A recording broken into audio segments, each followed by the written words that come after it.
அருமையானவர்களே, இந்த நாளிலும் ஆண்டுடைய வார்த்தை நான் இடத்திலே கொண்டு வருகிறேன். யோவான் 11 இயேசு லாசருவை எழுப்புகிறார்.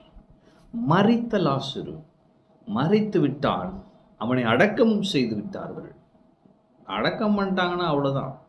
இறந்து கொஞ்ச நேரத்தினாலேயே பாடி எப்போ தூக்குன்றோம். இவன் இறந்து அடக்கம் பண்ணிட்டாங்க. இயேசு வருகிறார், வந்து அற்புதங்களை செய்கிறார். அது ஒரு பெரிய அற்புதம் பாருங்க. அங்க ஒரு விஷயத்தை அவர் சொல்றாரு. யோவான் 11:40 இயேசு அவளை நோக்கி, நீ விசுவாசித்தால் தேவனுடைய மகிமையை காண்பாய் என்று நான் உனக்கு சொல்லவில்லையா?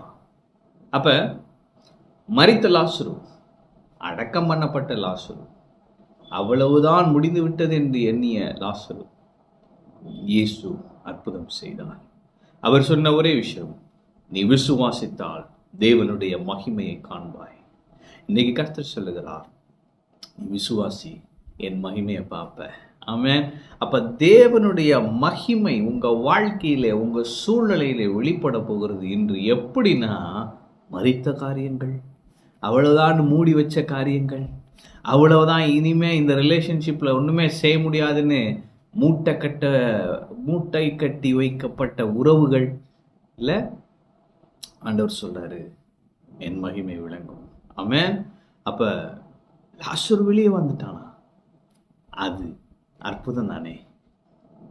அப்ப லாசரு வெளியே வந்தது அற்புதம் தான். இன்று உங்க வாழ்க்கையில நடக்கிறது அசாத்தியமான அற்புதமா இருக்க போகிறது. கர்த்தர் சொல்லுகிறார், நீ எதிர்பார்த்திராத, நீ நம்ப முடியாத பெரிய காரியத்தை நான் இன்று உன் வாழ்க்கையிலே செய்கிறேன். நீ விசுவாசித்தால் என்னுடைய மகிமையை பார்ப்பாய். ஆமென். எனவே நம்ம தொடர்ந்து விசுவாசிப்போம். அடையாளம் இல்லை, காற்று இல்லை, மழை இல்லை, ஆனா வாய்க்கால், ஆமென், பள்ளத்தாக்குகள் தண்ணீரால் நிரம்பும் வாய்க்கால்களை நாம் வெட்டுவோம். விசுவாசத்துல எக்ஸ்பெக்ட் பண்ணுவோம்.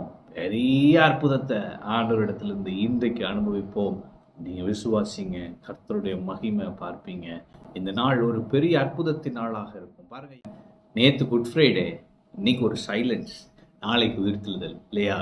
இன்னைக்கு ஆண்டவர் சொல்றாரு, இந்த டே ஆஃப் சைலன்ஸில் நான் உனக்கு டே ஆஃப் செலிப்ரேஷனாக மாற்றி பெரிய அற்புதத்தை செய்வேன்னு. ஆமென்.